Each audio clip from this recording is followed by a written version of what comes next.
Hello, everyone. Thank you for joining us this evening. My name's Vivian Kerr, and I'm the head of musical theatre at the Royal Welsh College of Music and Drama.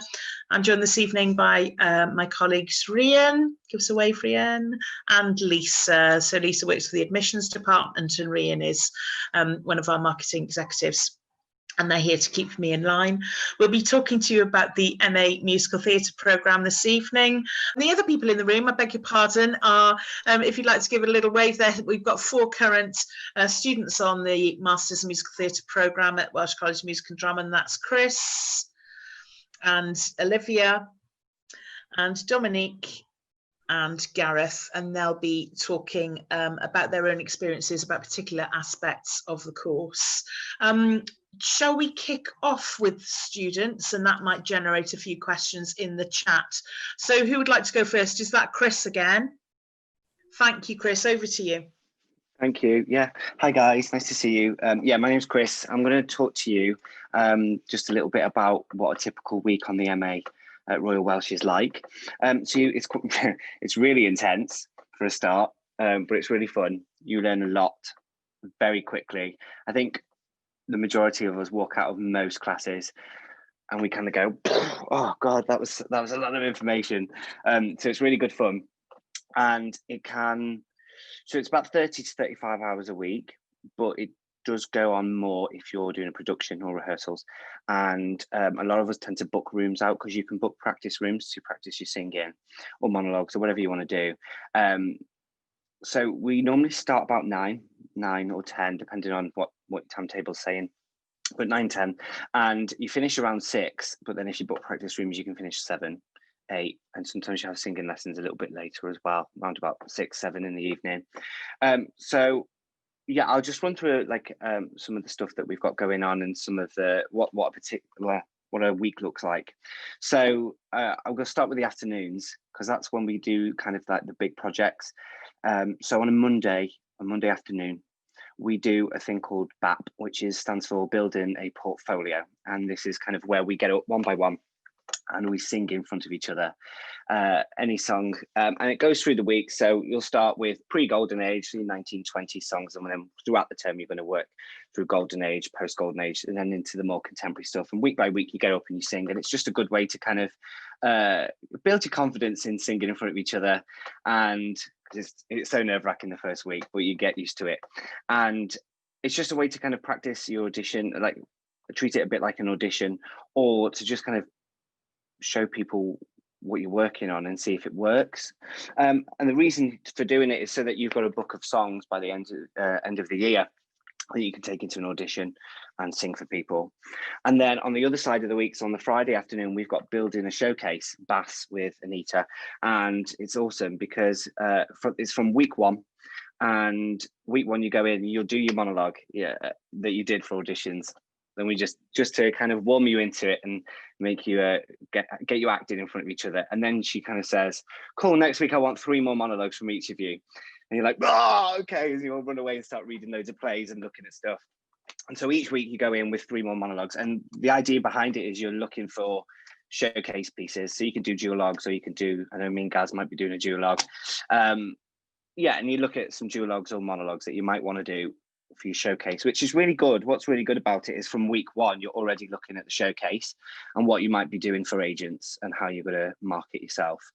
And then on the Tuesday and Wednesday and Thursday, it's normally around 2 till 6. So it's 4 hours. So it's about 12 hours a week. You work on larger projects. So for the first half of the term, we did text with Jamie. So we worked on a play called Jumpy, which is really good. And then we also did, in the second half, we did improvisation as well, which it was amazing. It was so good. It was so fun.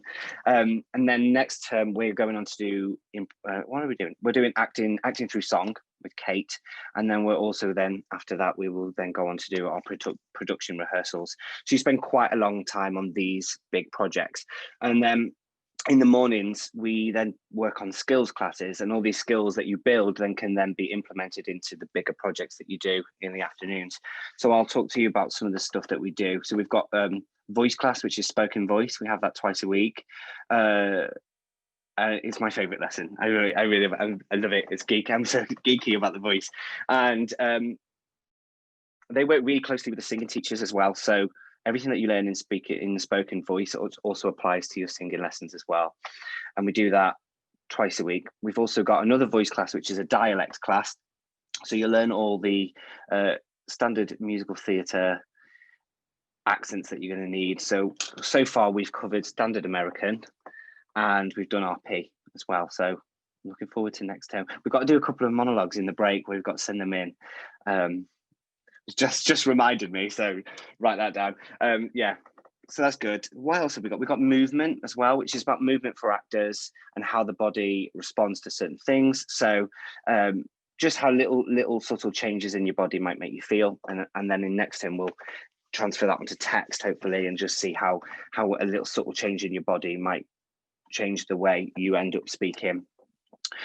We also have singing technique class as well. That's not your one-to-one singing class, it's just a theory class. It's singing theory with Tim, and it'll be breaking down all the bits of singing that you need to know so that you can then apply it to your one-to-one singing lessons as well. It's really interesting. And then what else? We've got musicianship as well, which is like theory for a singer. If you don't read music or anything, then that's okay. The idea is that this class gets you up to speed so that when you are on a production or in an audition and they give you a piece of music, you'll be able to read it or comfortably get the pianist a note bash, but kind of know what you're doing and give it a read, just so that you don't feel overwhelmed. You don't need to be able to have any kind of musical knowledge before coming. It's desirable, but you don't need to. I didn't, not really. And some people on the course don't have, like, some people have music degrees, but some other people don't. I mean, Dom's got a biochemistry degree. So yeah, so don't worry if you don't read music. I was going to say speak music. That's not a thing. Dialect dance. Are you dance? So we've got quite a few dance disciplines as well. We do dance. What do? We do jazz, tap, ballet, and we do street dance. So all of it is geared towards musical theatre. So anything that you might see, Kinky Boots or Jamie or anything like that. And then all of the kind of dance styles will be geared towards musical theatre. And that's in the morning. So all of your stuff in the mornings kind of underpins what we do. So the stuff that you learn in voice, you can then apply to your monologues in bass, or you can apply it to text or improvisation. And all of the stuff that you learn in dialect, that's a long process for me. I'm not the best at accents, but yeah. And then in the evenings as well, we do have one-to-one sessions. So you get your session with Tim, which is a one-to-one singing session. You get that once a week over 8 weeks of the term. And he's like a vocal wizard. We love him. Tim. What he doesn't know about the voice is not worth knowing. It's mind-boggling. And on top of that, you also get a rep session with a teacher who will help you choose songs that will be appropriate for you to sing based on what you think your casting is at the time or where your voice sits. Obviously, that might change over the year, but the idea is that you take your song to your rep teacher and they'll work on the phrasing and the storytelling and the cut, and then you'll take that song to Tim, who will work on how to sing it, and then you merge those two things together and you take it to BAP on Monday and you'll sing it in front of everyone to then get critiques, which is exciting. So yeah, that's like a typical week. Obviously, you get lunch in the middle of the day, which is about an hour and a half. It normally depends on the timetable, but there is a cafeteria on site, so you can get hot food. In terms of shows, obviously it depends, COVID permitting, but we are always getting emails about shows coming through, whether they're being streamed online or whether they're live, because you've got 3 theatres here just in the building. There's the Dora Hall, you've got the Bute Theatre, and then you've got the Richard Burton Theatre. And then the college have got an association with the Sherman Theatre, which is down the road. And so you get free tickets, sometimes discounted tickets to all of the shows there, sorry. We've got a student union as well. So at the end of the week, we normally end up on a high.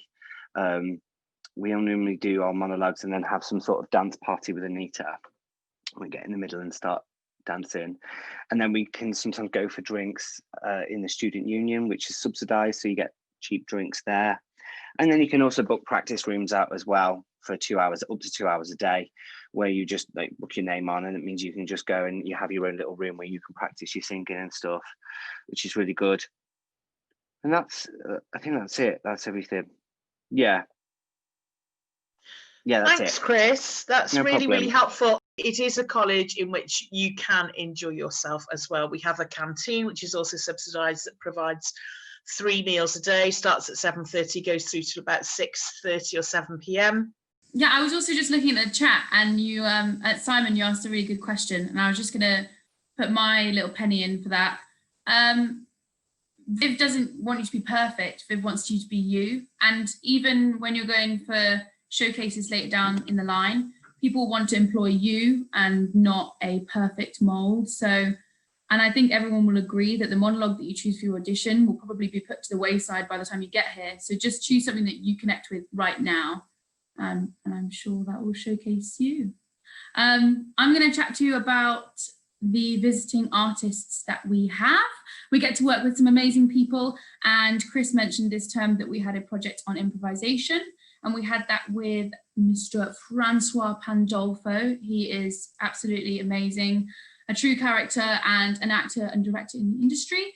He has a improvisation theatre company called Difficult Stage, so feel free to look that up. And he has credits such as Doctor Who and EastEnders. I don't imagine to know what you all feel about improv, but I know a lot of people, especially in musical theatre, can feel a bit like, I'm having to do a freeze frame again, or a park bench. But he makes it so different to how you would expect. He gives you a really new perspective on how to practice and how to work and how to free yourself up. It would genuinely be like no other workshops you've ever had. And he was amazing towards the end, and we all sat down. We have check-ins and check-outs, so there's a really big focus on you being yourself in that room, in that day, in that moment.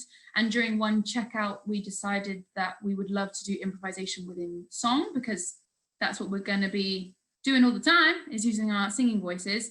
So he allowed us to bring in rep that we've been using in those portfolio classes, and improv around them, as well as just improvising music in general. We had a few musicians in our cohort. We have some pianists and some guitarists. So we've been improving around that, and it was honestly some of the funnest, acting that I've ever experienced. So can't thank him enough. And then next term, we look forward to the Acting Through Song, which, as Chris said, is with Kate Jarman, and she is an actor. She's an acting tutor, but also has worked professionally in TV and theatre for 20 years. And Charlie Inglis, who is a musical director, has a very long credit list, which I'm sure you will all have a look at. Unfortunately, due to COVID, he couldn't go on the Hairspray UK tour, but he is that accomplished and has credits such as Cinderella, Guys and Dolls, and Sweet Charity. And he knows how to work with us because he's worked with the MT courses in the past. Last year there was Spring Awakening, and they also did Sweeney Todd with him. And then later on in that spring term, we will have an external director come in. And the last 2 years it's been Rupert Hands, who directed Evita in Barbican. And then in the summer term, we get to work with more people. James Williams will direct our showcase. And David Lam will be the MD on our showcase. And David Lam is currently my repertoire teacher, or has been for the whole term. He's amazing, and he's so accomplished and very experienced, but he doesn't really let you know that until kind of halfway through your lessons. You start to realize, oh, I'm working on repertoire that he's MD'd in the West End. So recently he actually gave me Here I Am from Dirty Rotten Scoundrels. Didn't tell me that he'd MD'd it until we chatted a bit more. And then I was kind of like, oh, I'm about to sing this for him. But he's there to do that for you. And you're going to work with people who have genuinely debuted this stuff. And you have to enjoy that and find that it's just a massive privilege, and how lucky we are to be here. And then COVID permitting, we would have masterclasses with visiting artists, casting directors. We have also had Zooms with Spotlight people, and different platforms that are quite new to actors and how that would work in the industry, because obviously the industry is changing and pretty rapidly for COVID reasons. So we've also had Lin-Manuel Miranda and Luke Evans, and Gareth said he was very jealous that everyone got to meet Luke Evans. But yeah, when Lin-Manuel Miranda was filming in Cardiff, he came to Royal Welsh. So we're very well connected, and yeah, it's a privilege to work with everyone. and you will be treated like a human being, an individual person who's on their own journey here. Yeah, I'm jealous already. I'm doing it and I'm already like, I'll do it again. Yeah, that's me. Thanks, Dom. That's really, it's lovely to hear it from your perspective, and I absolutely promise, although I sent Dominique and somebody else a list of some factual things to add to their things, I have not coached them in what they should say at all. That's great, Dominique. That's really kind of you to be as generous as you are about the course. Is it Gareth next, or was it Liv? Gareth. It is me. I say this every time. Just quick one. Sorry, I've got a mic and my camera. It's because my laptop's about 400 years old, but we move. I'm going to talk to you about productions and showcases that go on throughout the MA year, and a bit about sort of what we do. So the first sort of big performance we have is at the end of the Christmas term, and this is what we had this year was Christmas Cabaret, but it's sort of formally known as Christmas on Broadway. And this happens at the very end of the first term. The first term being quite a technical term. It's where we sort of start doing a lot of our technical work and where we learn a lot of stuff. And it's sort of our chance at the end of the first term to put everything together, have a bit of a sing-song and a bit of fun before the festive season. It's usually one of the biggest affairs that happens in the college. It's always sold out, always. In the big store Schnauzke Hall. Obviously due to COVID reasons, we had to have a slightly more intimate performance this year, but it was still sold out to obviously the limitations that we could have, which was amazing. And that Christmas on Broadway is usually it's usually done with a big sort of symphony orchestra or a big band. You have set, like we're not set, so you have sort of lighting and tech and everything. It's a big showy show basically, and it's really great. And a lot of the music is sort of arranged in-house as well. So it's that's like our sort of end to the first term. And it's always a nice way to go on to Christmas. Spring term then starts, and we have, as mentioned, sort of an acting through song project, but then later in the spring we have our first sort of spring term production, which this year I think the first time is also being filmed, and as mentioned by Dominique, we have external directors who come in and work on us with that. Then on to the summer term, which the thing that we sort of work on throughout the entire year. We have our showcase, and we're working on showcases, Chris might mention, from day one with, building portfolio and building a showcase, working towards getting our monologues and pieces sorted for that. We have 2 performances in Cardiff and then 1 performance in London. We work with James Williams for our showcase, and it's basically a chance for us to perform to casting directors, agents and industry professionals, to basically showcase us and give the world a bit of us. That's our showcase, and then after our showcase we then move on to our big summer production, which is obviously TBC, to be confirmed at the moment. It happens in the Richard Burton Theatre in Housing College, and again it's usually a really massive event. You have set design, costume design, tech are all involved. There's a lot of collaboration between different departments in college that go on to bring everything together.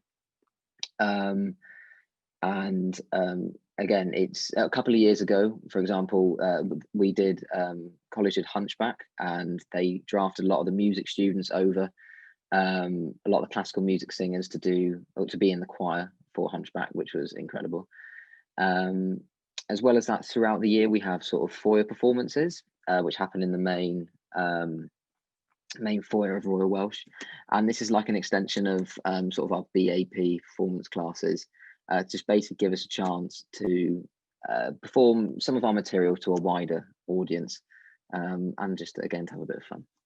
So yeah, that's all our showcases and productions. Thanks, Gareth. Thank you very much. Yes, unfortunately for this current cohort, we haven't been able to do our usual cabarets in the foyer, but we do those at least twice a term, and they're curated, programmed, rehearsed and put on by the students themselves, so it's an opportunity for them. Chris, can you just let Rian in if you're co-hosting, please? It's an opportunity for students to do something that's not assessed, but an opportunity for them to try out their material in front of an audience in our beautiful theatre, in a beautiful foyer, which is so beautiful. People get married there. They come and have a drink, the bar is open, we make it very accessible. So it's all about trying to maximise performance opportunities as much as possible in a variety of contexts. So yeah, I just wanted to say, it does always sell out, doesn't it? The first year we did Christmas on Broadway, it sold out. So the next year we did 2 performances and it sold out in October. The next year we did 3 performances and it sold out in September. So, and there was such a lot of people asking, and are still asking, are you doing a Christmas on Broadway show this year? Unfortunately, we didn't. But what we did do was very good. There was some lovely versions of carols and special arrangements that we did. So I'm going to hand over to, it has to be last but not least, Olivia now. Thanks, Liv. Great. Hi, everyone. So I'm just going to talk to you about living in Cardiff briefly and the accommodation. So Cardiff is a very friendly and safe city. I know that we all love it and it really does feel safe and friendly as well. In Cardiff, we're lucky enough to have some gorgeous theatres. We have the WMC, the Wales Millennium Centre, which is situated in Cardiff Bay, which is the most beautiful venue. It's serene, it's gorgeous, and we get all the big tours there when they tour the big productions around the UK. It's gorgeous. So we also have the New Theatre, which is in Cardiff Central, and that has pantomimes and other tours as well. And we also have the Sherman Theatre, which is actually close here to the accommodation, and we get to do one of our shows in there as well. And the actors do stuff there too. It's great. Cardiff is lively, there's lots of places to eat and drink, it's great for the social, there are parks where you can exercise, and Cardiff Castle, which is gorgeous, and we actually, if we have a long enough lunch break, back when the weather was nice, we would be able to wander into Cardiff and go and sit in the castle, and it's surreal but beautiful, so that's really lovely. Accommodation is great, we all love it, it's comfortable, it's modern, and it is spacious. They say that the bedrooms are 40% bigger than your average UK dorm room, so that's great. Everyone gets an ensuite, so their own bathroom and a small double bed. It's very, very comfortable. In the living area, you have sofas, a TV, a big freezer, a big fridge, you've got all the space that you need. Wi-Fi and bills are included as well, so that's all included in the price of the accommodation. It saved a lot of stress deciding to live here. It was a really easy process, the staff were really helpful. As someone who rented a house in London before and had the stress of landlords, you don't have any of that. It was really, really simple. So I highly, highly recommend, and I think these guys do as well. You usually in a normal world get to choose who you live with, in terms of you can put names down and you can choose to live with other courses in Royal Welsh, or you can say you just want to live with the course that you're applying to. Because of COVID, we all bubbled together. So we've got 2 flats here of musical theatre students, which is crazy, as you can imagine, but it's great. So we have a lot of fun. Yeah, it's great for socialising. The staff are helpful. It's only a 12 or 13-minute walk to college from here. So that's really, really handy. And then it's a further 5 minutes into Cardiff Central. So it's all really, really close together, very handy. And the contract is usually 43 weeks, which takes you up to the end of term. And you are guaranteed a place in accommodation if you apply by the deadline. So yeah, I think that's everything. It's great. Yeah, thanks. Thanks, Liv. I hope that's gone some way to explain what it's like to live in Cardiff. It's a nice city. It's cultural. It's small, but it's still cosmopolitan. There's loads to do. It's quite pretty. You have the coastline 15 minutes away, or you have the mountains 15 minutes away in the other direction. Then you've also got this vibrant town centre, which is kind of built for students. There's a lot of universities in Cardiff. So it's very sort of supportive and nice place to be, comparatively safe, and of course, as Liv points out, sometimes a bit cheaper and easier to manage than London. And you know, it's a nice place to live. The college itself is situated, like Liv said, in a big country park. We're next door to a castle. The college accommodation is 3 minutes away, walk, and then the town centre is sort of 5-minute walk in the other direction. So we're really very well situated right in the heart of the city. So I'm going to get the chat up and try and answer some of the questions. The latest one that I haven't answered is Natalie's. What do we look for in a student? That's a really difficult one to answer because everybody comes with different things, and especially at MA level, everybody will have a really varied set of previous experience. So sometimes we have people who've studied an acting degree but want to specialise in musical theatre, or maybe people who've studied a music degree and want to specialise in musical theatre, or maybe people will have done a non-cogent degree, such as Dominique here, who did a degree in biochemistry. And at her audition, I said, are you sure you want to give up biochemistry? She said, yes, because you've got to love it.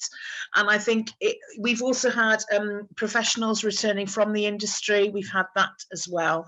So it's really diverse. So what we're really looking for is people who want to work, who are interested in the industry, who know how to work generously with other people on a variety of skills, and who are open to change. And the reason I say that is because the older you get, the harder that can be. The more experience you have, the more you have developed an idea and a sense of who you are as a performer, the more difficult that is to dismantle for yourself. That doesn't mean that we break people down. We absolutely don't do that. We take you from where we are, from where you are today. We might make some other suggestions. We might suggest that maybe you don't need that bit anymore. Maybe that bit isn't serving you because you've been doing that bit since you were 14 and 15. You don't need to do that. You are enough on your own. So we really do try and tailor it to different people's requirements. I've had people have time off from the course because they had, you know, a 6-week filming window to fulfill. So there really is a big range.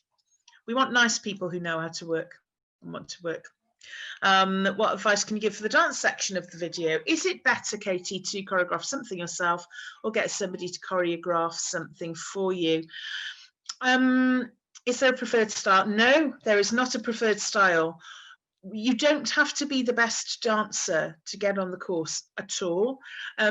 You can be the best dancer, but again, that doesn't necessarily mean that you would come in, because we're looking at a really precise combination and then interdependency of skills. We just want to see that people can move, are willing to move, have some relationship with music. So it doesn't have to be hugely technical. If you are technical, then fine, share that with us. It can be site specific, it can be to any music you like, just something that you feel is a good representation of you and your abilities. And of course, we'll ask for that spine roll down, as is exemplified so beautifully by Dominique on our website in the audition guidance.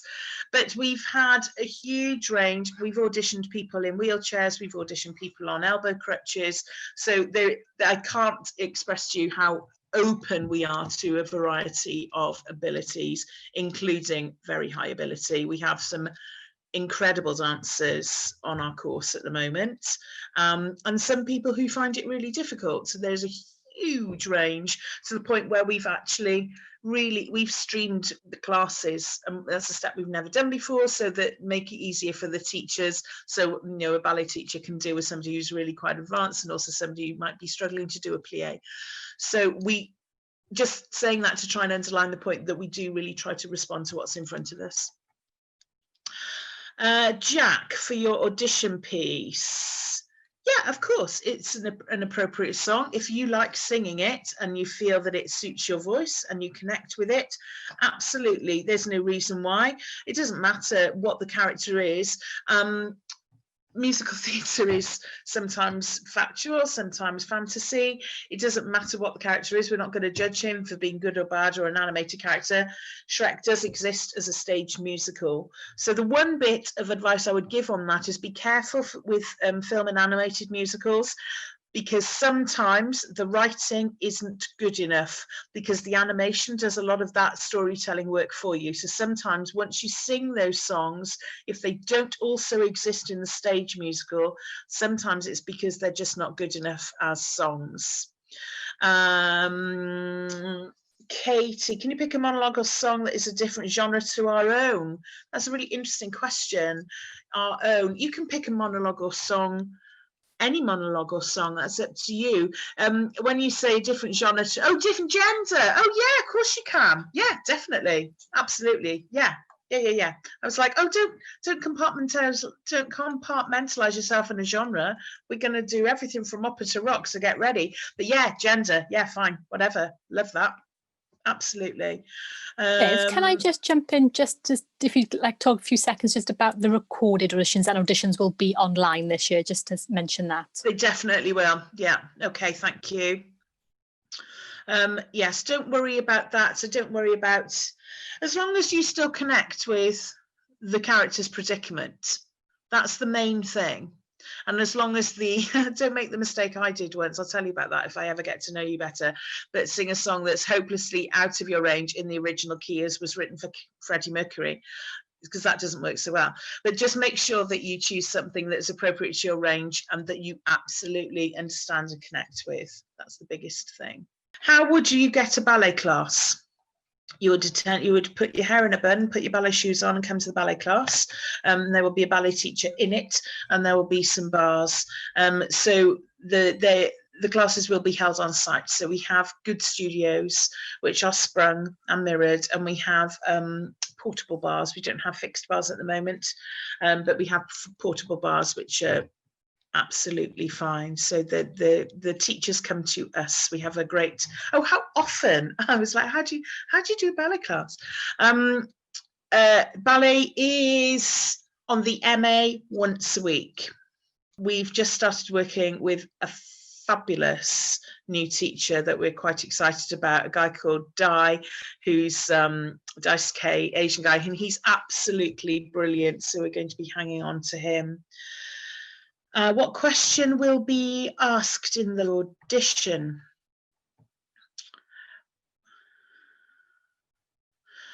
We will, Ishwan, we will want to get to know you. So something about you. We might ask what you want from training. We might ask, where do you want to be in 5 years' time? So we don't have a list of questions. We will just ask about you and why you want to train.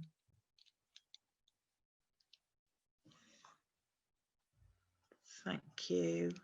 Are there any more questions? Is there anything anybody thinks I haven't covered? Natalie, are international students still able to apply with COVID? Do you mean if you are suffering with COVID, or do you mean under the okay? Rian, can you talk about the UCAS, or Rian or Lisa, could you talk about the UCAS Conservatoire system, please? Yeah, certainly. So applications go through UCAS Conservatoires. You've got until the 15th of January to get your application in.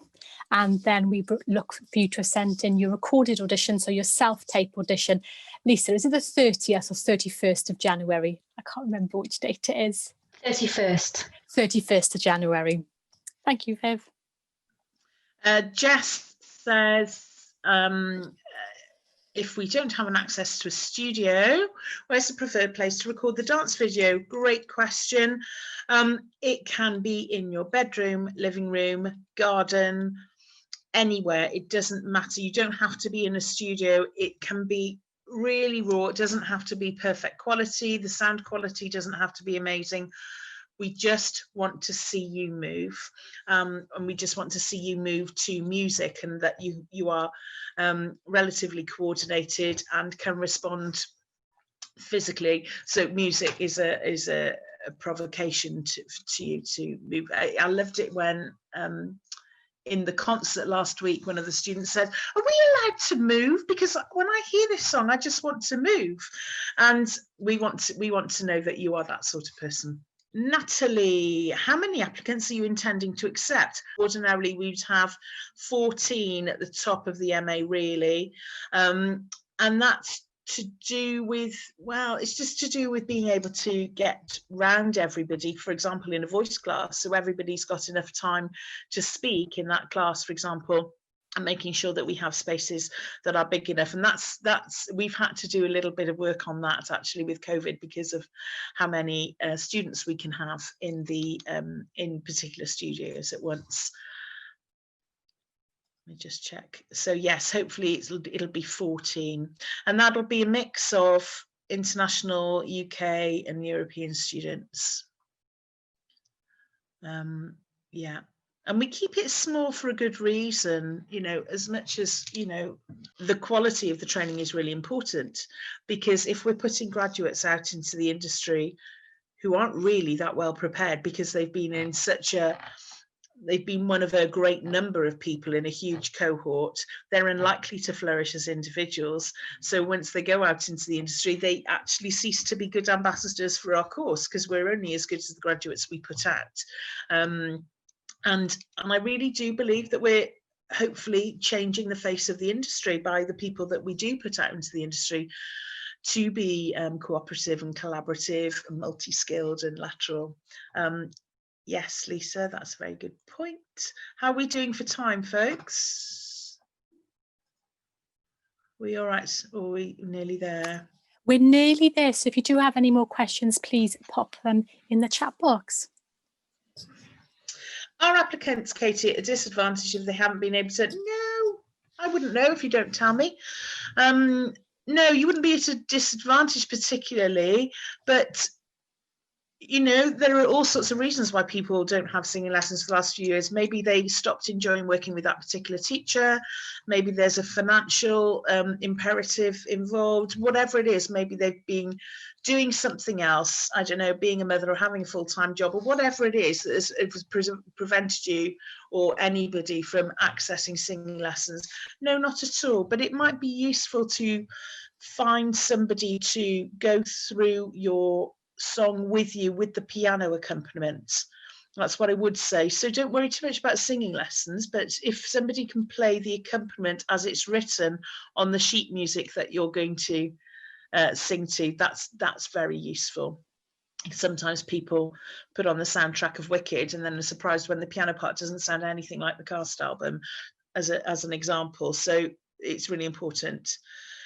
Natalie, some schools want a specific look for their class. Is that something you keep in mind or not?